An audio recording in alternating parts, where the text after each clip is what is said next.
In 2001, Wes Anderson, then a much-hyped independent filmmaker, arrived in the mainstream with the Royal Tenenbaums. The story of an aging patriarch's attempt to reconnect with his family is a mix of perfectly postured quirkiness and dryly humorous family drama.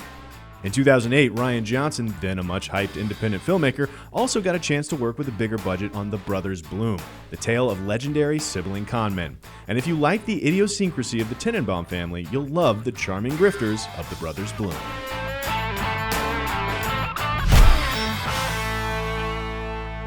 With the Royal Tenenbaums, Wes Anderson built upon what he'd started with Bottle Rocket and Rushmore, but more importantly, he cemented the style that would become his trademark to this day. With crazy attention to detail, lingering and deliberate camera movement, and obsessively center-balanced frames, the visual side of the Royal Tenenbaums builds a very specific world. But the real story of the Tenenbaum family lives in its quirky characters and damaged family dynamics.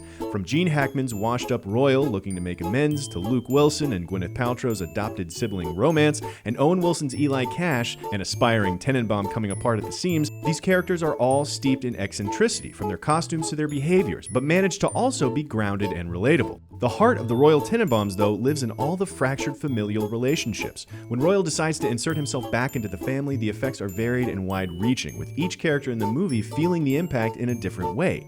Beyond the stylish posturing of the film's impeccably detailed visuals, the Royal Tenenbaums is about a family mending itself. The Brothers Bloom tells its story in a similar way. The tale of Stephen and Bloom, a pair of orphan brothers and masters of the big con, follows the brothers as they undertake one last con before Bloom calls it quits. When their target, an eccentric and lonely heiress played by Rachel Weisz, proves to be more game for adventure than they anticipated, the brothers' plan goes off the rails. While that seems like a straightforward conceit for a movie about dashing rogues, it's true the other half of this episode might well have been Ocean's 11. But Rian Johnson imbues the Brothers Bloom with a sort of timelessness, with wardrobe from no particular time period and set pieces on midnight trains to Paris and steamer ships across the Atlantic. The brothers exist in a romanticized world, one that reads as past and present all at once in a way much more reminiscent of Wes Anderson's work.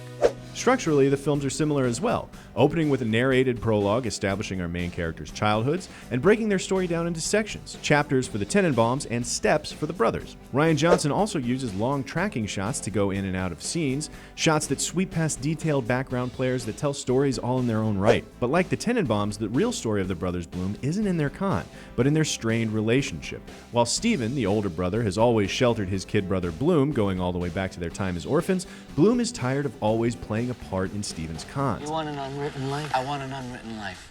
While the Brothers Bloom by the end goes to a place much darker than the Tenenbaums ever thought about going, you'll find a familiar whimsy in both films. Beneath the charm, idiosyncrasies, and truly boss soundtracks, the Royal Tenenbaums and the Brothers Bloom each tell a story of a troubled family giving it one last shot. One more bittersweet chance to get it right. And seriously, the music in these movies is great. Bob Dylan, Cat Stevens, and just try not to tap your feet to the Faces track in the opening of The Brothers Bloom. I dare you. Let us know if you like the Royal Tenenbaums or love the Brothers Bloom or vice versa. And be sure to like and subscribe for more Like It Love It right here on Cinefix.